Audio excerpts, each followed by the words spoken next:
Thank you very much, the Honorable Prime Minister, and please let's take our seats.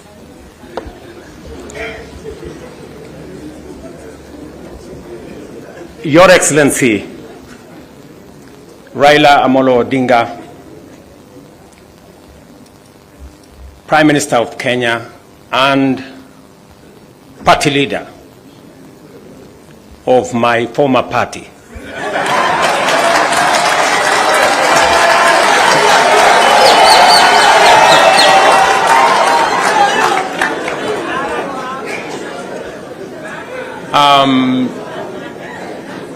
Your Excellency, the Deputy President of the Republic of Kenya, Excellencies, leaders of both UDA and ODM, distinguished ladies and gentlemen, good afternoon. Hamjambo. I want to associate myself with the comments that have already been made by my elder brother, Raila Odinga, on the journey that we have come as our two political formations. When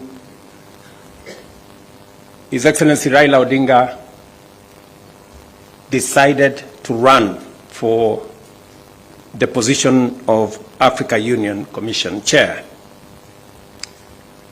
it was obvious to me that, number one, as a citizen of this country, I owed him support. And it was also clear to me that knowing him as a Pan-Africanist, as a leader with experience, and that he had immense understanding of issues Africa, he qualified for not just my support, but that of the government of Kenya. He qualified for not just my support, but that of the government of Kenya. And that is why we went out of our way to support his candidature. As he has said, there were many propositions about his candidature. There are those who said my support for Raila Odinga was so that I could exit him from the stage. But there are those also who told me that by supporting the Honorable Raila Odinga and by him being the chair of Africa Union, I will be empowering him so that he can come and compete with me. And I had a very clear answer to them, that my support for Raila Odinga is not conditioned on him supporting me or him surrendering his aspirations for whatever reason. It was very clear to me that this support was deserved as a Kenyan. And I said then, and I will say again, that the Honorable Raila Odinga was a great candidate. He went out of his way. He ran a beautiful campaign, and I am very proud of his candidature, the outcome notwithstanding. And when he came back, we have been working together in the broad-based arrangement that we have, that is inspired not by what is in it for me or him, but how we can close ranks and deal with the issues that affect the people of Kenya. And that brings us to this moment. And I must congratulate the Honorable Raila Odinga and the ODM party for their boldness and courage to take the position for Kenya and for the people of Kenya. That to me is a very bold decision. It's a very courageous decision. It may not be a popular decision, but that does not undermine the fact that it is the right decision to stand with the people of Kenya. And allow me to say that our country is undergoing major shifts across socio-economic and political spheres. Many of these transformations are occurring within the broader context of globalization and unprecedented technological, geopolitical, climatic, and demographic changes, creating an atmosphere of immense pressure, formidable challenges, and even an existential crisis. Never before have Kenyans expressed such a deep and widespread yearning for positive change and political, economic, and socio-economic transformation that leaves nobody, no community, no region, no religion behind. The expectation for fundamental progress is unanimous, consistent, intense, and universal across the nation.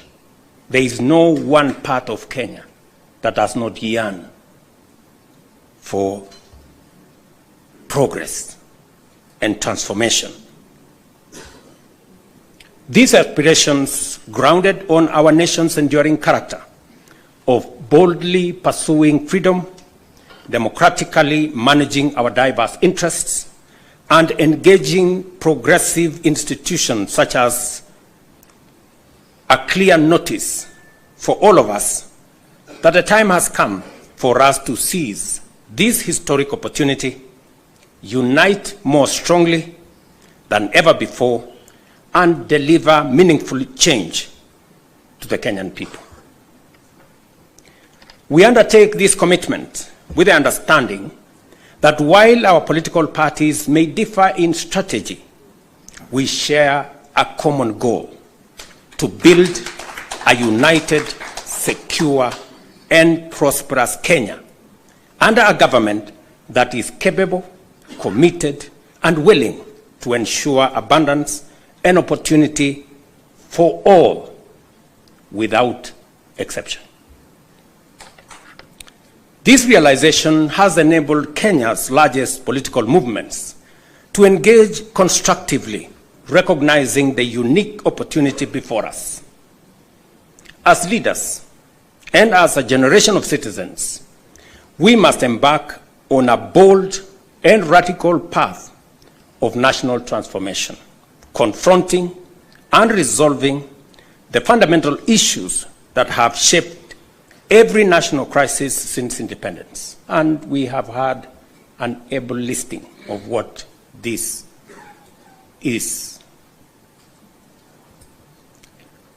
This is the path towards the promised land where freedom and opportunity are guaranteed for all.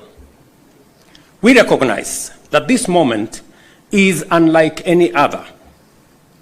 It is not enough to merely identify systemic and structural obstacles that have denied generations a fair chance to achieve their aspirations. More importantly, we must rise above political differences and embrace a higher vision of the Kenya we all deserve. Understanding, therefore, that jobs, wealth, enterprise opportunities, and social services must be provided within an environment that is free, open, democratic, and competitive, we move forward with a shared commitment that is not only doing the right thing for our nation, but also to ensuring they are done right. We, the leaders of UDA, Kenya Kwanza, and ODM, commit to implementing the NADCO report to address key national issues, including the cost of living, youth unemployment, and gender inclusion. We also pledge to foster inclusivity in governance and development, protect and strengthen devolution, invest in creating opportunities for the youth, uphold integrity in leadership, and safeguard the right to peaceful assembly. We will raise and manage national resources responsibly to reduce our debt burden by ensuring transparency, responsible borrowing, and an audit of past debts. To realize and to know what has been borrowed, for what purpose, and how is it going to be paid. I attempted to set up this audit. It didn't work. I am confident that under this broad formation, we will now be able to audit our debts. This moment is not about William Ruto or Raila Odinga. This agreement, this memorandum of understanding, is not about sharing positions or winning elections. It is about the people and the interests of Kenya. That is what is significant. To me, the interests of this great nation. We have talked about Kenya of potential for far too long. It is now time that we close ranks as leaders, because this nation can succeed. We have what it takes to be a great nation. But we haven't made the steps and the decisions that would make this nation great, because we have always been making politically correct decisions. We need to make decisions that are correct as far as the interests of the people of Kenya are concerned. I must congratulate His Excellency, the Right Honorable Prime Minister Raila Odinga, and the courage he has to make difficult decisions. Not many leaders can make the kind of decisions the Right Honorable Raila Odinga can make. Very few people can put the interests of the nation and the interests of the people above or ahead of their own personal interests. I say that without fear of any contradiction, because I know the kind of difficulty my elder brother has got to go through in getting us to this position. And my brother Raila Odinga, history is going to charge you fairly for what you have done for this nation.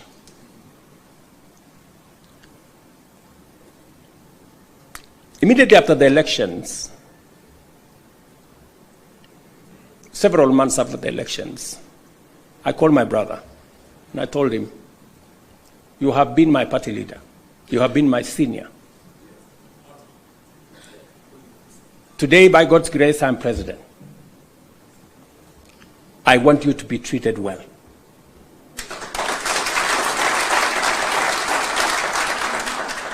And I will do whatever it takes to make sure that you have respect in Kenya. And I am not doing this so that for any other reason that is selfish to me. I am doing this because I'm a younger person. You are an elder as far as I'm concerned, by age. And the contribution you have made to this Kenya deserves respect and deserves support. And that is the relationship I have built with the Honorable Raila Odinga. And I am very clear in my mind that going into the future, it will take more than Raila Odinga and myself.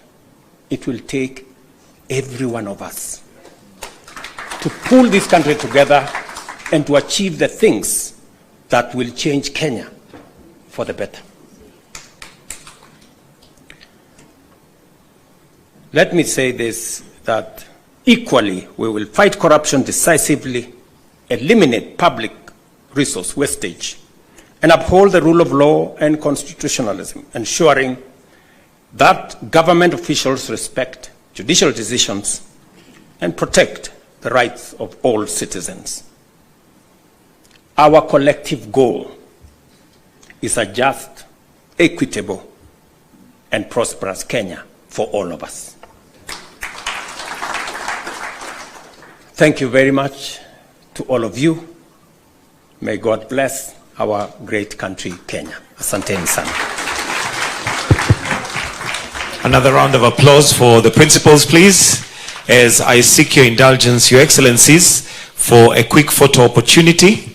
If we can kindly just move the tables, if you'll just give us a minute to move the tables, we'll have a quick